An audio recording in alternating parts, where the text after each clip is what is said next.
I've been invited to speak about my book, 1939, The War That Had Many Fathers. When I was a young general staff officer, I had to develop a plan for future armored forces of the Bundeswehr beyond a 15 years time horizon. So I searched for examples of similar armament plannings before World War II worldwide. To do that, I had to read a lot of American, Czech, British and French literature of the pre-war period. What I found, to my surprise, were many pointers and hard facts about the preparations and intentions of American, British, Polish and French politicians of the 20s and 30s to wage war against Germany. I had never seen a reference of that in writings of German historians before. So I became curious, looked at the list of references which the authors quoted, went to the mentioned archives and found many interesting facts which were hitherto unknown in Germany. After I had retired, I decided to write a book about it.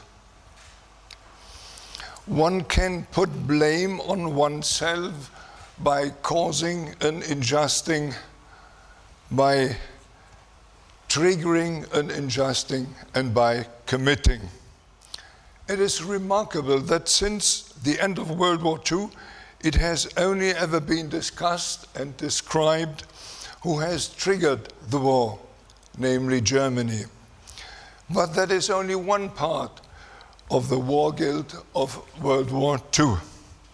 It has nearly never been examined and described who else has participated in causing the war and thus shares in the war guilt. You will, for instance, discover nothing about the conduct of Poland, France and Czechoslovakia towards Austria and Germany towards the prior 20-year period.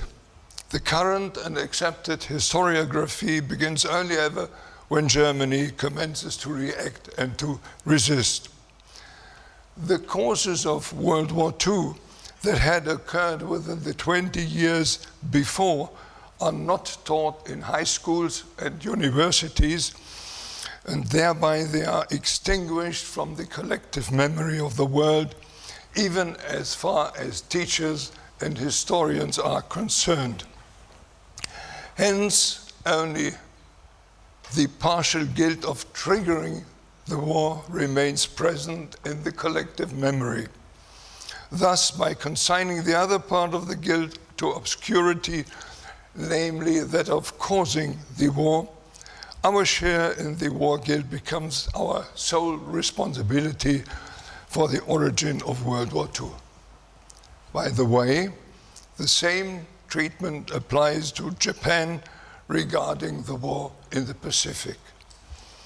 It is impossible for me to condense the 670 pages of my book into a 30-minute lecture. If you want to acquaint yourself with the sources, circumstantial evidence and proofs on which I have based myself, I request you to turn to my book, The War That Had Many Fathers. I therefore have to confine myself to stating the conclusions to which the archive material and the original documents have led me.